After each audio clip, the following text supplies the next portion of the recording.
నమస్తే. నేను సిరి. బాలకృష్ణ గారి 109వ సినిమా కోసం అయితే అందరు ఎదురు చూస్తున్నారు. అసలు దాని టైటిల్ ఏం పెడతారని కూడా చాలా మంది ఎదురు చూస్తున్న తరుణంలో అయితే ఇప్పుడు టైటిల్ కూడా ఫిక్స్ అయిపోయిందని చెప్పేసి రేపు రేపు నవంబర్ 15వ తారీఖున అయితే టైటిల్ ని కూడా అనౌన్స్ చేయబోతున్నట్టు మరి వార్తలు వస్తున్నాయి. దానికోసం అయితే 3 టైటిల్స్ ని కూడా అంటే అనుకుంటున్నట్టు కూడా మరి వార్తలు వస్తున్నాయి. సో ఇందులో మరి ఏ టైటిల్ ని ఖరారు చేయబోతున్నారు అనే అంశాన్ని మనకు వివరించడానికి మనతో పాటు ఉన్నారు ప్రముఖ సినీ క్రిటిక్ యజ్ఞమూర్తి గారు. నమస్కారం సార్. నమస్తే సరి. సార్, ఇప్పుడు చూస్తుంటే బాలకృష్ణ గారి 109వ సినిమా, అసలు అందరూ ఆయన ఫ్యాన్స్ అయితే చాలా ఈగర్ గా వెయిట్ చేస్తున్న తరుణంలో మరి ఆ సినిమాకి టైటిల్ ఏంటి అనేది చాలా వరకు అందరూ అనుకుంటారు. అంటే బాలకృష్ణ సినిమా అంటేనే ఫస్ట్ ఆ టైటిల్ చూస్తారు చాలా మంది, పవర్ఫుల్ టైటిల్ ఉందా లేదా అని చూస్తారు. మరి ఈ సినిమాకి ఏమో 3 టైటిల్స్ పేర్లు వినిపిస్తున్నాయి. ఏ టైటిల్ ని ఖరారు చేయబోతున్నారు సార్ అసలు? సో బాలకృష్ణ 109వ సినిమా, అందుకనే ఎన్బికే 109 అని చెప్పేసి వర్కింగ్ టైటిల్గా పిలుచుకుంటూ వస్తూ ఉన్నారు. సో మన అందరికీ తెలుసు, స్టార్ హీరోల సినిమాలు అన్నిటికీ కూడా అది టైటిల్ పెట్టకపోతే అది వాళ్ళు నటిస్తున్నటువంటి ఎన్నో సినిమానో ఆ లెక్క ప్రకారం దాన్ని ఆ పేరుతో పిలుస్తూ ఉంటారు. సో అట్లాగే ఇప్పుడు ఇది ఎన్బికే 109, 108 సినిమాలు చేసేసారు ఆయన. సో ఇప్పుడు 109వ సినిమా రిలీజ్కి రెడీగా ఉంది. సంక్రాంతికి రాకపోతుంది. సో ఎప్పుడు వస్తుంది సంక్రాంతి ఇంతవరకు కూడా డేట్ అనేది చెప్పలేదు, బయటికి అధికారికంగా ప్రకటించలేదు. సో 11 వస్తుందా, ఎందుకంటే 10వ తేదీ మరో సినిమా వస్తూ ఉంది, గేమ్ చేంజర్ అనే సినిమా. సో కాబట్టి ఎన్బికే 109 11 లేదా 12వ తేదీ, ఈ 2 తేదీల్లో ఖచ్చితంగా వస్తుంది అనేది ఇప్పటివరకు ఉన్నటువంటి అభిప్రాయం. మరి డేట్ ఎప్పుడు అనౌన్స్ చేస్తారు ఏంటి? ఒక విషయం మాత్రం బయటకు వచ్చింది. ఆల్రెడీ ప్రొడ్యూసర్స్ ఈ సినిమా టైటిల్ని ఇప్పుడు దాకా టైటిల్ కూడా పెట్టలేదు. అందువల్ల దానికోసం కూడా యాక్చువల్గా 2 వారాల నుంచే ఈ టైటిల్ దగ్గరకు వచ్చేసింది. అనౌన్స్ చేస్తారు అనేది 2 వారాల నుంచి వినిపిస్తుంది. ఇప్పుడైతే ముహూర్తం పెట్టేశాడు బాలయ్య. అది మనం ఇక్కడ చూడొచ్చు. Title teaser 15th November 10:24 AM. So ఆ రోజు నవంబర్ 15 కార్తీక పౌర్ణమి.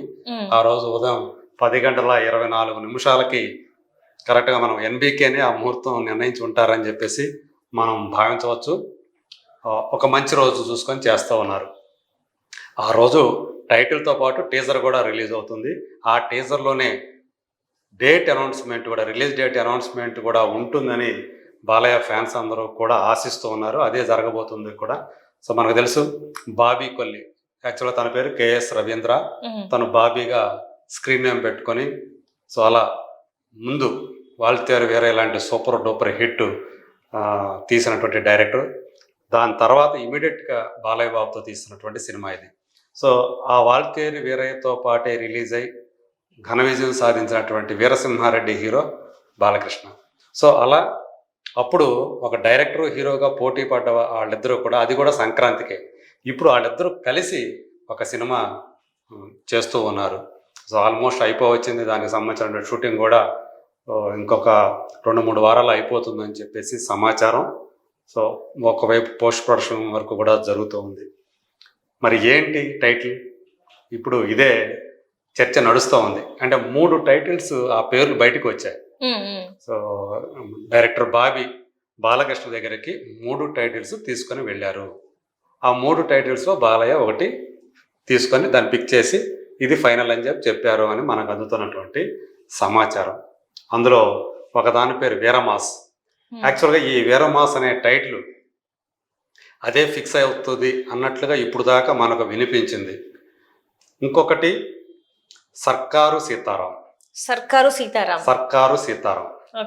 సో అంటే సర్కారు అంటే ప్రభుత్వం అని మనకు తెలుసు. మరి ప్రభుత్వంలో పనిచేసే వ్యక్తిగా తనకు కనిపిస్తాడా, అందుకే ఆ టైటిల్ పెడుతున్నారా అనేది ఒకటి వచ్చింది.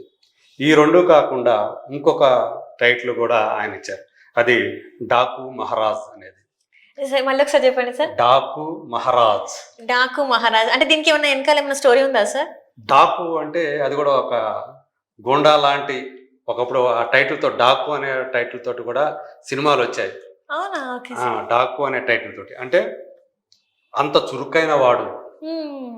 డాకు అంటే అత్యంత చురుకైన వాడు, ఏదైనా సరే చేయగలవాడు, ఎవరిని కూడా ఈజీగా వదిలేవాడు కాదు, పవర్ఫుల్ అనేది దాని అర్థాలు. సో డాకు మహారాజ్ అంటే ఇంకా మరింత గాయకుడు మహాగాయకుడు, నటుడు మహానటుడు అని ఎట్లా అంటామో అట్లాగే డాకు మహారాజ్ అంటే ఇంకా పవర్ఫుల్. సో ఇప్పుడు మనకి అందుతున్న సమాచారం ప్రకారం ఈ డాకు మహారాజ్ అనే టైటిల్నే బాలయ్య బాబు ఇది ఫిక్స్ చేసినట్లుగా మనకి అందుతున్నటువంటి సమాచారం.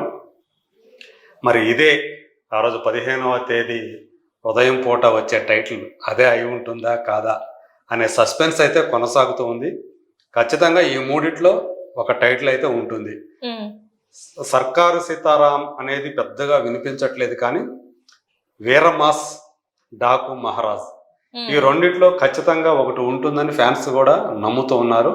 బట్ మనకి ఇన్సైడ్ సోర్సెస్ నుంచి అందుతున్న సమాచారం ప్రకారం అయితే బాలయ్య బాబు ఇంక్లినేషన్ అంతా కూడా డాకు మహారాజ్ వైపే ఉంది. ఎందుకంటే ఆయన ఫైనల్ అంటే ఫైనలే కదా. సో ఏదైనా సరే నాకు ఓకే అని చెప్పేసి బాబీ ఆయనకి చెప్పినట్లు, సో ఆయన ఇది ఫిక్స్ చేద్దామని చెప్పేసి ఆయన దాన్ని ఎంచుకున్నట్లుగా మనకు అందుతున్నటువంటి సమాచారం. సో చాలా పవర్ఫుల్ రోల్. ఇప్పుడు ఆయన ఏది చేసినా కానీ ఒక శక్తివంతమైనటువంటి పాత్రలే ఆయన ఎంచుకుంటూ ఉన్నారు. అది కూడా సమాజానికి పనికి వచ్చే పాత్రలు. సో అంటే అది ఫ్యామిలీ వాల్యూస్తో కూడుకున్న స్టోరీ అయినా కావచ్చు, యాక్షన్ ఓరియంటెడ్ అయినా కావచ్చు, లేదా ఇంకేదైనా సెంటిమెంట్ అయినా కావచ్చు, ఈవెన్ ఫ్యాక్షనిజం ఉన్న సినిమా అయినా కావచ్చు. అందులో ఏదైనా సరే చెడుని జయించే మంచి. సో ఇదే ఆయన అంతిమంగా దాంట్లో ఉండి చెప్పే విషయం ఆయన సినిమాలన్నింటిలో కూడా. సో పోస్ట్ పాండమిక్ వరుసగా హ్యాట్రిక్ హిట్స్ తోటి ఆయన జోరు మీద ఉన్నారని మనకు అందరికీ తెలుసు. అఖండతో మొదలైనటువంటి ఆయన విజయ పరంపర హ్యాట్రిక్ను పూర్తి చేసుకుంది. వీరసింహారెడ్డి తర్వాత రీసెంట్గా వచ్చినటువంటి భగవంత్ కేసరి. సో ఇప్పుడు సెకండ్ హ్యాట్రిక్ కూడా ఈ NBK 109 లేదా డాకు మహారాజ్ మొదలు పెడుతుంది అని చెప్పేసి అందరూ కూడా నమ్ముతూ ఉన్నారు. సో ఇందులో బాబీ డియోల్ విలను అండ్ ఇంకొకటి స్పెషల్ సాంగ్ లో కూడా ఉర్వశి రటుల్లా మనకి చేస్తున్నారు. స్పెషల్ సాంగ్ కూడా కాదు, ఆమె క్యారెక్టర్. ఇందులో ఇద్దరు నాయకులు ఉన్నారు అని సమాచారం. ఒకరు ఇప్పుడు దాకా మనకి స్పెషల్ సాంగ్స్ లేదా ఐటమ్ సాంగ్స్ తోనే బాగా తెలిసినటువంటి బాలీవుడ్ తార ఉర్వశి రౌతేలా ఇందులో కీలకమైన పాత్ర. అది ఆల్మోస్ట్ హీరోయిన్ క్యారెక్టర్ లాంటిది అని చెప్పేసి అంటూ ఉన్నారు. అలాగే పాయల్ రాజ్పుట్. సో వీళ్ళిద్దరూ కూడా ఇందులో హీరోయిన్స్ కనిపిస్తారా, లేకపోతే ఇందులో ఎవరు హీరోయిన్ ఏంటి అనేది కొంచెం మనకు సస్పెన్స్ అయితే మెయింటైన్ చేస్తూ ఉన్నారు. సో యానిమల్ తోటి మనందరికీ విలన్గా పరిచయమైనటువంటి బాబీ డియోల్ ఒకప్పుడు హీరోగా ఒక వెలిగినటువంటి నటుడు. అతను మనందరూ తెలుసు, ధర్మేంద్ర గారి చిన్న కొడుకు.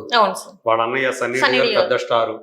సో ఇప్పుడు కూడా ఇప్పటికీ ఆయన హీరోగా రాణిస్తూనే ఉన్నారు. ఆయన గదర్ 2 తోటి మరోసారి ఆయన రికార్డులు క్రియేట్ చేశాడు. సో ఇప్పుడు ఇతనికి అవకాశాలు తగ్గిపోయాయి అనుకున్న టైంలో యానిమల్ సినిమా వచ్చి మళ్ళీ ఆయన్ని లైమ్ లైట్లోకి తీసుకొచ్చింది. ఆ సినిమా నుంచి వరుసగా ఆయనకి సౌత్లో ఆఫర్స్ వస్తూ ఉన్నాయి. అందులో భాగంగా ఇప్పుడు ఈ సినిమాలో ఆయన విలన్గా కనిపించబోతూ ఉన్నారు బాబీ డియోల్. అలాగే ప్రకాష్ రాజ్ ఒక కీలక పాత్రలో కనిపిస్తాడు. సో సితారా ఎంటర్టైన్మెంట్స్ అలాగే ఫార్చ్యూన్ 4 త్రివిక్రమ్ శ్రీనివాస్ సంబంధించినటువంటి బ్యానర్. సో ఈ సంస్థలు కలిసి నిర్మిస్తున్నటువంటి సినిమా. సో సితారా ఎంటర్టైన్మెంట్స్ ప్రస్తుతం చూస్తే ఫుల్ స్వింగ్లో ఉన్నటువంటి బ్యానర్. అది మనకు తెలుసు. ప్రస్తుతం ఇదివరకు దిల్ రాజుకి ఎలా అయితే పట్టిందల్లా బంగారంగా ఉండేదో, ఇప్పుడు నాగవంశీ ఆ స్టేజ్లో ఉన్నాడు. దిల్ రాజు కూడా ఈ మధ్య అదే మాట చెప్పారు, ఇప్పుడు నేను నాగవంశీలో ఒకప్పటి నన్ను నేను చూసుకున్నట్టు ఉంది అని చెప్పేసి. సో అతను ఏది సెలెక్ట్ చేసుకున్నా, ఏది తీసినా అది కాసుల వర్షం కురిపిస్తుంది. ఇప్పుడు అట్లాగే ఈ సినిమా కూడా NBK 109 కూడా ఖచ్చితంగా ఆ కోవకు చెందుతుందని చెప్పి అందరూ కూడా నమ్ముతూ ఉన్నారు. మరి చూడాలి. Thank you so much sir. Thank you.